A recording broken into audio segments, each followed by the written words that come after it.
Olá pessoal, vamos aqui a uma breve história das estruturas de aeronaves. A história das estruturas de aeronaves está ligada à história da aviação em geral. Os avanços nos materiais e processos utilizados na construção de aeronaves levaram a sua evolução de estruturas simples de treliça, que eram de madeira inclusive, para as modernas máquinas voadoras aerodinâmicas como conhecemos atualmente. Até uma ilustração aqui, uma figura que mostra isso, desde os primórdios da aviação, né, os primeiros aviões, planadores, os gliders ainda, até jatos da era moderna, transporte de carga e passageiros, até com 6 motores inclusive, né? Em combinação com o desenvolvimento contínuo dos motores, as estruturas das máquinas voadoras mudaram então significativamente. Vamos acompanhar essa evolução a partir dos próximos slides aqui, né? A descoberta fundamental de que a sustentação podia ser criada pela passagem de ar sobre o topo de uma superfície curva deu início ao desenvolvimento de aeronaves de asa fixa e rotativa, né? Novamente é um termo que no início da aviação causa um tanto de estranheza, né? Que não usamos constantemente de uma forma popular aviões e helicópteros, mas sim mais os termos aeronaves de asa fixa, aeronaves de asa rotativa. É mais comum no meio técnico aí esses termos, então, né? Vamos acostumando mais e usando mais esses termos, não é verdade? Olha só, George Cayley desenvolveu um eficiente aerofólio curvo no início de 1800. Então, no século XIX já havia pesquisa no campo de aerodinâmica, né? A aeronáutica já estava surgindo, vamos colocar assim, quanto ao desenho, né? Então, entenda que toda vez que aparecer aqui em nossos estudos o termo aerofólio, é uma superfície aerodinâmica, quer dizer, ela tem um desenho que já tem a ideia de fazer um escoamento de fluido, entenda aí o ar, né? Para que se proporcione sustentação, né? Uma aplicação específica para fazer com que o objeto voe, certo? Então, lá no século XIX, este senhor George Cayley já estava fazendo desenhos sobre isso, e bem como planadores tripulados que foram bem sucedidos no final desse século. Então, não era mais um período, vamos dizer assim, de experimentação, de que não tinha um desenho com propósito, mas esse sim com fim específico, o estudo de um desenho que tinha um resultado específico e aí obtendo sucesso, ok? Veja só, estabeleceu os princípios do voo, incluindo a existência de sustentação, peso, impulso e resistência. Foi Cayley quem primeiro empilhou asas e criou um planador de 3 asas que levou o homem a voar, lá ainda no século XIX, em 1853, e aqui está uma réplica do que é chamado aqui o pai da aeronáutica, que é esse senhor aqui, o George Cayley, né?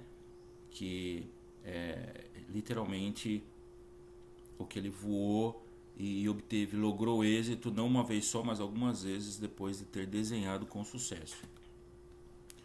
Anteriormente, Cayley estudou o centro de gravidade das máquinas voadoras, bem como o efeito do diedro nas asas. Esse diedro, formato aqui positivo, ou seja, do plano para cima, a asa, é o desenho que a gente conhece das asas de aviões da aviação civil, da aviação comercial, da aviação geral, da aviação a jato, né? Então o diedro é o que é mais conhecido aqui para nossos estudos, né? Para fins de uso comum, vamos colocar assim, para a aviação como um todo. Além disso, o Cayley foi o pioneiro no controle direcional de aeronaves, ao incluir a forma mais antiga de um leme nos seus planadores. No final do século XIX, Otto Lilienthal desenvolveu as descobertas de Cayley. Também utilizou barbatanas verticais e horizontais e atrás das asas e do posto de pilotagem. Acima de tudo, Lilienthal provou que o homem podia voar. Então você vê uma foto aqui que mostra Otto fazendo o voo num de seus planadores com uma deriva, uma cauda aqui, com estabilizador vertical, o que fez um controle, uma manobrabilidade bem mais eficiente para esse planador. Octave Chanute, um engenheiro aposentado das estradas de ferro e pontes, esteve ativo na aviação durante a década de 1890, ainda finalzinho aqui do século XIX, né? O seu interesse então era tão grande que, entre outras coisas, publicou uma obra definitiva chamada Progress and Flying Machines, né? Então, esse desenvolvimento, esse progresso em máquinas que estavam voando foi de interesse então deste senhor. Este foi o resultado do seu esforço para reunir e estudar toda a informação disponível sobre a aviação. Com a ajuda de colegas, construiu planadores semelhantes aos de Lilienthal e depois os seus próprios.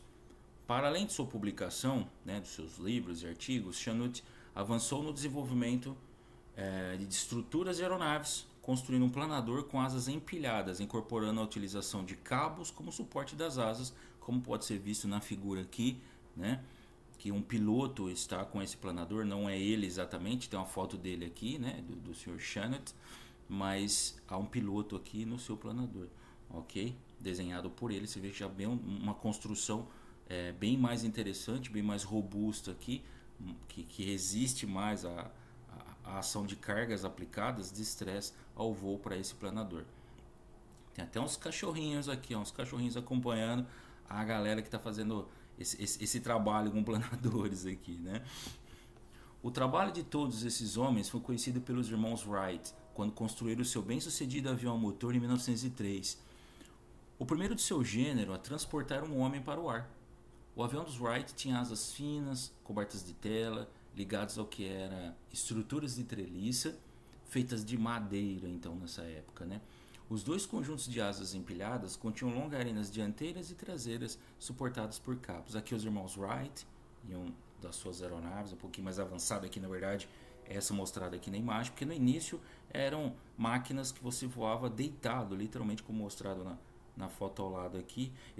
Essa história aqui, essa linha de desenvolvimento, talvez soe um pouco estranho, porque não vai aparecer esses primeiros voos do senhor Santos Dumont, o brasileiro, porque como é um material aqui, tudo que estou utilizando de texto e boa parte das imagens é do livro de estudos da área técnica aqui da Federal Aviation Administration, da FAA, da FAA, como chamamos no Brasil, né?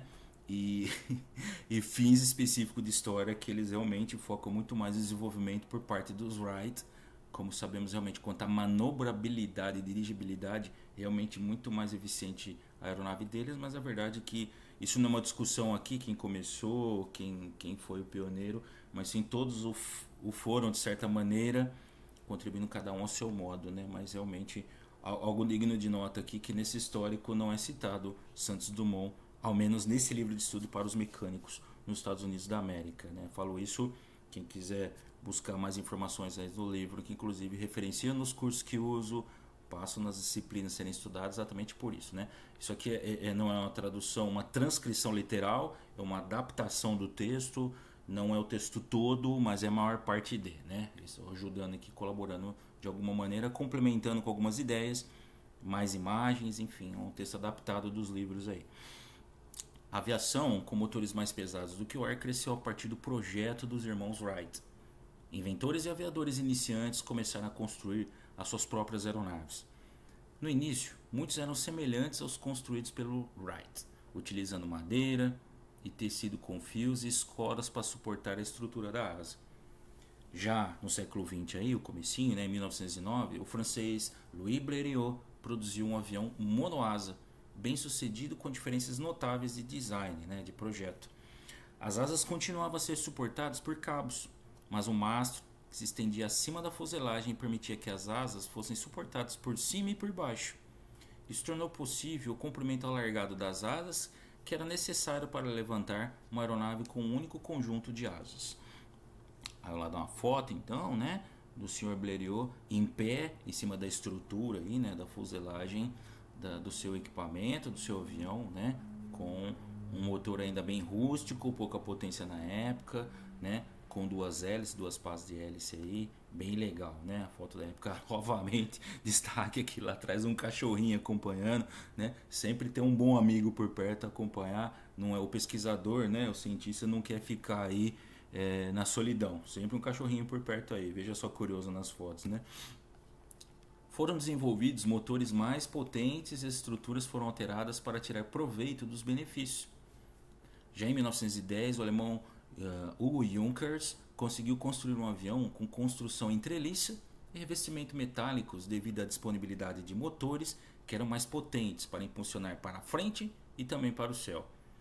A utilização de metal em vez de madeira para a estrutura primária eliminou a necessidade de reforçadores externos para as asas e cabos. É um visual bem mais clean, mais limpo, né? Muito menos coisa pendurada, vamos dizer assim, entre a asa e a fuselagem, que é a célula propriamente dita, né?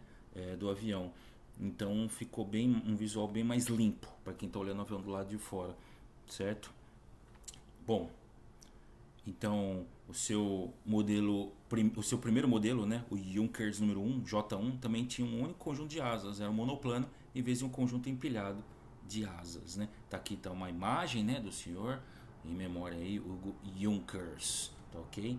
Bom, aqui o avião, o pessoal fazendo aqui, né, o deslocamento do mesmo aí, o que a gente chama de reboque, né, tem o pushback, literalmente empurrando o avião para trás, usando as próprias mãos. Antes da Primeira Guerra Mundial, os motores mais potentes também permitiram aos projetistas desenvolver asas mais grossas com longarinas mais fortes. O reforço das asas com arame deixou de ser necessário. Superfícies mais planas e mais baixas em asas de grande envergadura criavam mais sustentação. A Primeira Guerra Mundial aumentou a necessidade de grandes quantidades de aeronaves confiáveis. E perceba até por as imagens que estão sendo mostradas aqui, já se tinha em paralelo o desenvolvimento de aeronaves que sim, tinha só apenas um conjunto de asa, né, monoasa, mas os biplanos, os triplanos eram mais confiáveis, já inspiravam muito mais confiança para ser usada para o trabalho propriamente dito, né? Por isso que eles foram extensivamente utilizados no período da Primeira Guerra.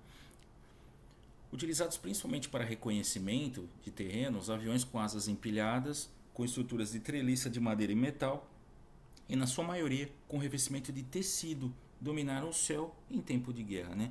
Aqui tem um Fokker DR-1 com um triplano, né? Uma das aeronaves mais famosas aí no período da Primeira Guerra, e abaixo aqui uma outra imagem da Primeira Guerra de um Breguet de número 14, né? Que é ali por volta de 1917, esse biplano aqui, então utilizado também na Primeira Guerra. Já na década de 20, ainda nesse período aí, né, conturbado e, enfim, final da Primeira Guerra, a utilização do metal na construção de aeronaves aumentou. Foram desenvolvidas fuselagens capazes de transportar carga e passageiros. Os primeiros barcos voadores, com a sua construção tipo casco da indústria naval, forneceram os projetos para a construção de fuselagens sem monocoque. Então, já se queria aplicação de aeronaves para transportar pessoas. E a primeira ideia que se teve de conceito de engenharia eram barcos, navios que já transportavam pessoas, né, por via pluvial, marítima. Você transpor isso para passagem com asas e usar um veículo que transportasse da mesma maneira os passageiros. E esse híbrido de projeto, meio barco, meio avião, foram as primeiras propostas que surgiram para levar passageiro então. Ok? Olha só que legal, os primeiros barcos voadores com sua construção tipo casco da indústria naval forneceram os projetos para a construção de fuselagens do tipo semi-monocoque. Semi-monocoque e monocoque são tipos de estrutura proposta para trabalho de cargas, né, de energias aplicadas, esforços durante o voo, e a gente vai ver com maior detalhe mais à frente em estudos aqui, né, na sequência, que tratam esses tipos diferentes de células, né, de estruturas, fuselagens de aeronave. Os projetos do tipo treliça desapareceram e havia uma tendência para asa única, monoasa, né, bem mais limpos os projetos. Aqui na imagem, curiosamente, que você está vendo aqui, são aviões da indústria Curtiss, esse modelo HS-2L, e aqui a foto do lado esquerdo, você nota que é um avião que está inclusive com um brasão aqui do Brasil, né? Então é um avião que veio, inclusive ele foi utilizado, olha só aqui, ó, foram usados numa tentativa de bombardear o Forte de Copacabana durante a revolta do tenentismo. Isso foi em 1922. Isso foi uma revolta que contribuiu para a Revolução Brasileira de 1930. Então aí já tem um combinado da história brasileira, já com uso de aviões para fins militares, algo que já vem surgindo aqui no nosso país também, né? A aviação crescendo aqui no nosso país também para fins militares no início. Essa é a grande verdade, né? Um grande aporte de capital e investimento para fins militares para a aviação. Na década de 1930, os aviões totalmente metálicos foram acompanhados por novos motores mais leves e mais potentes. As fuselagens semi-monocoque maiores foram complementadas com asas de design de revestimento de resistência a esforço. A Segunda Guerra Mundial trouxe uma infinidade de projetos de aeronaves usando toda essa tecnologia metálica. E eis aqui nas imagens, nessas fotos, um ícone que é um dos aviões que tem um número de unidades fabricadas absurdo até os dias atuais. Tanto que de espólio de guerra, quando terminou a Segunda Guerra, tinha inúmeras dessas aeronaves para serem vendidas a preços bem interessantes para a criação de empresas e começasse a levar cargas e passageiros ao redor do mundo, que é da indústria Douglas, né? Que é o DC-3. É um avião bimotor a pistão, de asas baixas e propulsão a hélice, que foi muito utilizado na aviação comercial e pelas forças aliadas na Segunda Guerra Mundial. Além da vista externa da aeronave, uma bela aeronave por sinal aqui, nós temos um avião militar, curiosamente aqui um utilitário entrando, né, um Jeep entrando literalmente lá dentro do avião para ser transportado para o cenário da guerra. E aqui a sua cabine com espaço bem interessante aqui entre os passageiros, bem confortável, né, sendo servida a refeição a bordo aqui durante um de seus voos. As asas largas para transporte de combustível era a norma, mas o desejo de se atingir velocidades de voo mais elevadas levou ao desenvolvimento de aeronaves de asas finas, nas quais o combustível era transportado na fuselagem. O primeiro avião de estrutura composta, o de Havilland Mosquito, utilizava um material em forma de sanduíche de madeira, de balsa, na construção da fuselagem. Então, esse sanduíche, literalmente, como o nome propõe, vem essa imagem na sua cabeça, isso de colocar camadas de material, né, presas uma a outra, coladas uma a outra, essa é a ideia de sanduíche, é assim que é usado na construção de aeronaves, até inclusive os dias atuais, né? E entre essas propostas, já começando a surgir essa mescla de materiais, o que chamamos de materiais compostos, ou também chamado de materiais compósitos. O nariz do avião, que é chamado radome, né? O radome, ele é de fibra de vidro desde essa época. A fibra de vidro é um material composto de um poder de compra bem interessante, né? Muito caro, e a sua relação custo-benefício é bem interessante para a engenharia aeronáutica. Não é o mais existente, não é o mais interessante, mas no seu custo-benefício é o mais amplamente utilizado como material composto, que fique bem claro, né? O radome, então, de fibra de vidro também foi desenvolvido nesse período. Aqui você vê nas imagens, a indústria inglesa é de Havilland, esse modelo oficialmente é o DH-98, que é o chamado Mosquito. Foi um avião britânico muito veloz, bem esguio o seu desenho, bem delgado, um avião veloz, mas para bombardeio, curiosamente. E nesse híbrido, muito curioso que ele é madeira e metal, mas ele é mais madeira que metal, né? Se olhando aqui com a pintura, uma aeronave dessa, pode ser que a sua cabeça vá remeter a ideia de que realmente ele seja de metal, mas a maior parte dele é madeira, curiosamente, né? Após a Segunda Guerra Mundial, o desenvolvimento de motores de turbina levou a voos com maior altitude. A necessidade de aeronaves pressurizadas tomou conta da aviação. Como resultado, a construção semi-monocoque precisava ser mais forte ainda, né? Foram efetuados aperfeiçoamentos para aumentar a resistência e combater a fadiga do metal causada pelos ciclos de pressurização e despressurização, né? Literalmente inflar o avião e desinflar, né? Ou colocar pressão dentro do avião, o que faz esticar por si a fuselagem, um charuto, como a gente fala, né, no popular, e voltar à sua forma original, né? Então, se eu fazendo várias vezes, vai acabando por trazer fadiga ao material, né? Somente o material metálico, né? Na verdade, a estrutura do avião tem que pensar que ela tem que ser resistente, mas não pode ser muito rígida, senão ela é quebradiça. Ela tem que ser adaptável, ela tem que esticar, tem que voltar, e mesmo sendo metal, tem que entrar nesse padrão de estudo de elasticidade, que os metais também o têm, né? Cada metal a sua especificidade particular do quanto consegue fazer isso ou não, né? Aqui está o de Havilland Comet, de novo a indústria de Havilland inglês, que tem esse aqui, é o precursor da aviação, que é o primeiro jato de passageiros, né? Enfim, foi esse divisor de águas para a aviação, mas também um cenário crítico onde vários acidentes aconteceram, exatamente por não entender essas limitações de pressurização, despressurização e fadiga do material, principalmente em áreas que deveriam ser arredondadas, acabar por ter quinas que levavam a trincas e expor a fuselagem a elos fracos que rompiam em pressurização em voo, e vários acidentes aconteceram, infelizmente, com essa aeronave, levando vida de pessoas, né? Entendendo esse cenário associado, melhorou-se o desenvolvimento aeronáutico, mas infelizmente é o custo de acidentes envolvendo essa aeronave. Aberturas arredondadas das janelas e portas foram desenvolvidas para evitar áreas fracas onde se poderiam formar fissuras. O revestimento de liga de alumínio e cobre, usinado integralmente, mais espesso e um perfil estreito, mais controlado. A fresagem química, até um termo estranho, né, mas existe de fato, né? Então, assim, a conformação, como sair a peça, não depende só de você cortar, amassar, fazer algo assim. Tem o tratamento químico também para dar o acabamento final que se necessita, e a conformação da peça, a característica de trabalho dela através da química aplicada também, né? Então, a fresagem química das estruturas das asas proporcionou grande resistência e superfícies lisas de alto desempenho. As asas de contorno variável tornaram-se de construção mais fáceis. O aumento da velocidade de voo, que acompanha as viagens a jato, trouxe a necessidade de asas mais finas. A resistência da asa também aumentou muito, né? Aqui está o avião, que praticamente é o conceito que temos da era moderna de jato. Vamos falar, é um avião a jato. Praticamente o desenho que temos na nossa mente é o do 707, esse modelo da Boeing, que foi o precursor desse desenho de como é o charuto, a fuselagem, ou como é que é o desenho das asas, o enflechamento, os motores.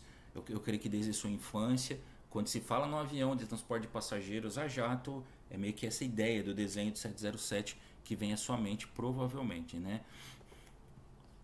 Na década de 1960, foram desenvolvidos aviões cada vez maiores para transportar passageiros.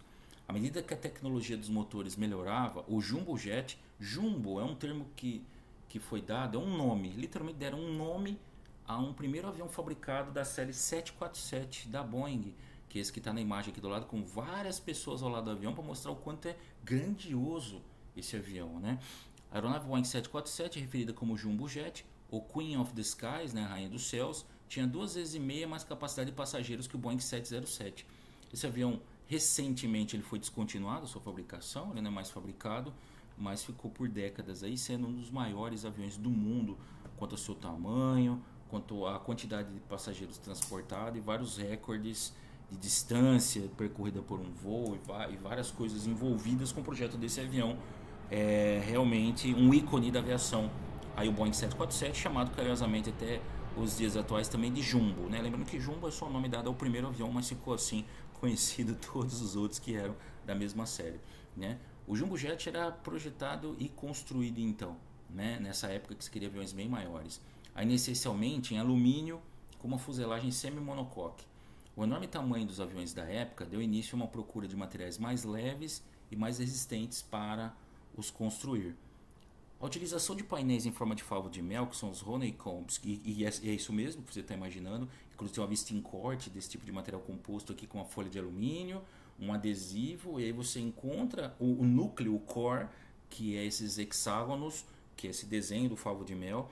Então enxergou-se, depois de muito teste, que esse formato, essa geometria, apesar de ser um material delgado fino, se aplicando a energia dessas placas aí, resiste a um peso absurdo dessas placas aí. Então é um material muito leve e muito resistente, né? Esse que a natureza, as abelhas já sabem disso há muito tempo, mas o homem descobriu com o tempo engenharia e testes também, não é verdade? Mas tá aí, o nome é esse mesmo, é honeycomb, né? De favo de mel mesmo, né? Na série de aviões da Boeing foi muito utilizado isso, né? E popularizou, né? Popularizou então o uso, já se usava desde a década de 50, principalmente aviões militares, deriva, a cauda do avião leme principalmente, veio se usando e aplicando a aviação civil também pela Boeing, né? Isso poupou peso sem comprometer a resistência então da aeronave. Inicialmente foram utilizados painéis em formato de sanduíche com núcleo de alumínio e fibra de vidro nas asas, né? Superfície de controles de voo, piso de cabine e outras aplicações. Cada vez mais se vai estendendo onde pode se utilizar. Para grandes aeronaves de grande porte, muitos passageiros, muita carga, hoje já temos aeronaves com metade ou mais da metade de toda a estrutura da aeronave em material composto. Aeronaves de um porte menor, que são menores em relação ao seu peso e capacidade que pode levar para os céus, aí chega quase a 100%, né? Mas aeronaves maiores realmente chega a ser a metade nos dias atuais. Um aumento constante da utilização de componentes de materiais compostos em forma de sanduíche caracteriza o avanço das estruturas aeronáuticas a partir da década de 1970 até a atualidade.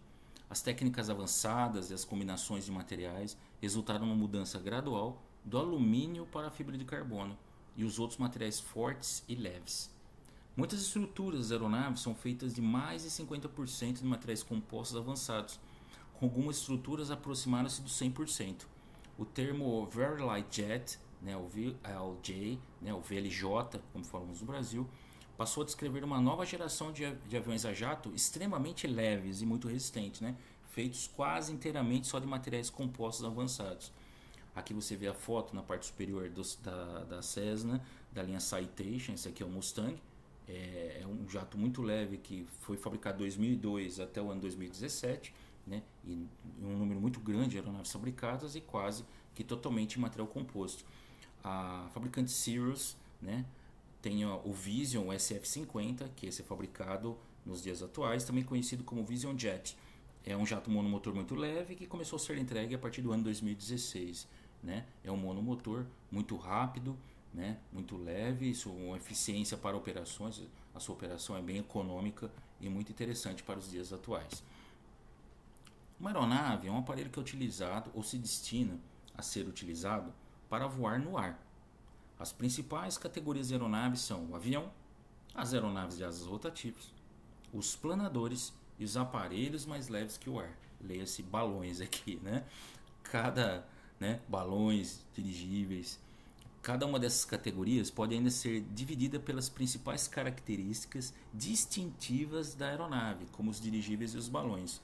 Ambos são aeronaves mais leves do que o ar, mas têm características distintas e são operadas de forma diferente, né?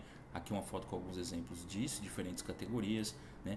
Planador, um helicóptero asa rotativa, um avião, né? Uma aeronave de asa fixa, e aqui um dirigível, né? Aqui um Blimper da Goodyear que operou por alguns anos no Brasil, inclusive.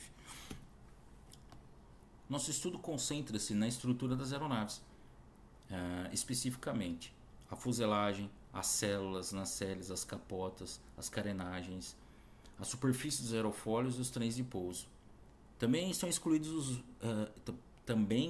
incluídos, não excluídos, incluídos os vários acessórios e controles que acompanham essas estruturas. Note-se que os rotores de um helicóptero são considerados parte da célula, uma vez que são de fato asas só que giram, asas rotativas. Em contrapartida, as hélices do motor e os aerofólios rotativos de um motor de um avião, esses não são parte da fuselagem. Então, quando você fala célula para um avião de asa fixa, é a asa, a fuselagem, a cauda, a empenagem, mas o que está no motor e gira lá no motor, isso não é parte da célula, né? É parte do motor. Já num helicóptero, a gente tem que lembrar que a asa está lá girando com o motor, e a asa rotativa. Isso faz parte da célula, né? Literalmente do helicóptero. Aqui algumas partes principais e divisões estruturais que veremos mais adiante em nosso curso para estudos fins de tipos de estrutura de fuselagem, elementos, como trabalha cada um nessa divisão de carga e esforço aplicado ao longo do voo. Ok? A aeronave mais comum é de asa fixa, como o nome indica. As asas desse tipo de máquina voadora estão presas à fuselagem e não se destinam a mover-se de forma independente para criar sustentação. 2 ou 3 conjuntos de asas foram todos utilizados com sucesso ao longo da história da aviação. As aeronaves de asa rotativa, como os helicópteros, também são muito populares. As estruturas dos planadores são muito semelhantes a aeronaves de asa fixa. Salvo indicação em contrário por parte do fabricante do equipamento, as práticas de manutenção descritas para aeronaves de asa fixa também se aplicam a planadores e também a dirigíveis e a balões. As técnicas, a forma de trabalhar o material, o ferramental, os processos são iguais entre esses veículos voadores, né? Esses meios de transporte. Okay? Aqui é uma imagem ao lado como referência, então mostrando esses, né, monoplanos, triplanos, né, em diferentes épocas aí. A estrutura de uma aeronave de asa fixa é composta por 5 unidades principais. São elas a fuselagem, as asas, os estabilizadores, a superfície de controles de voo e trem de pouso. As estruturas dos helicópteros são construídas por fuselagem, o rotor principal e a respectiva caixa de velocidades. O rotor de cauda, porque tem, olha só, os helicópteros com um único rotor principal, porque aqueles que têm duas seções rotoras, você pode ter a ideia do contra-torque e aí não precisa do rotor de cauda, né? Quando a gente pode estudar mais à frente, o foco só em asa rotativa são helicópteros, realmente são disposições diferentes aí. Mas caso seja um com rotor de cauda, então, né? Aí também entra nessa classificação. E o trem de pouso, obviamente. Aqui quando a aeronave de asa fixa, aqui uma figura demonstrando essas partes principais. À frente aqui a unidade do motor, trem de pouso, as asas, a fuselagem propriamente dita, controles de voo, estabilizadores, né, e controles de voo na empenagem na cauda. Os componentes estruturais das células são construídos a partir de uma grande variedade de materiais. As primeiras aeronaves eram construídas principalmente em madeira. Mais tarde, as estruturas das aeronaves passaram a ser feitas de tubos de aço e atualmente são mais frequentemente feitas de alumínio. Muitas aeronaves recentemente certificadas são construídas com materiais compostos moldados, como a fibra de carbono. Membros estruturais da fuselagem de uma aeronave incluem longarinas. Longarina, vamos colocar a ideia assim, longarina ela está mais próxima do que uma viga, que a gente fala para a parte estrutural, de obras, mesmo de navios, às vezes até de veículos automotores. Vigas é aquela parte principal, onde dali, vamos dizer assim, é o elo principal de dividir cargas e esforços para a estrutura em si montada do veículo, né, do meio de transporte. Então, aqui no nosso caso aqui, então longarinas, nervuras já é a parte que divide essas cargas da longarina principal, né? As nervuras são partes menores em outras áreas, divisórias entre outros elementos que vamos estudar adiante. O principal elemento estrutural de uma asa é chamado de longarina da asa. Aqui algumas peças, né, de um fabricante mostrando algumas seções dessas, né, que são estrudadas, ou seja, confeccionadas, moldadas, né, para se montarem então aeronaves, né, desde partes estruturais principais até revestimentos de painéis propriamente ditos. O revestimento das aeronaves também pode ser feito de uma variedade de materiais, desde tecido impregnado e compensado, alumínio ou materiais compostos.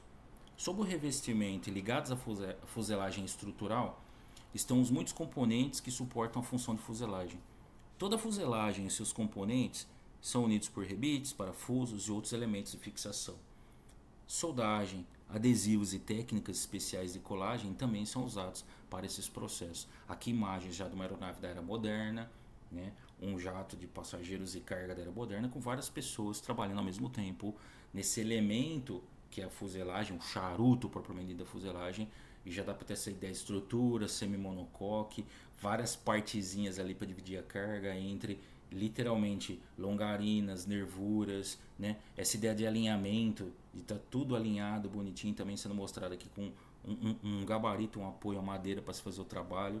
E nós vamos ver mais sobre isso adiante, mas espero que até esse momento aqui tenha sido interessante essa ideia, essa evolução na linha do tempo da história da aviação em mais de um século, para você entender aonde estamos agora, a que ponto estamos agora e como foi o início desse trabalho e o que é a estrutura literalmente de aeronaves como um todo, ok? Nos vemos então numa próxima oportunidade, até lá.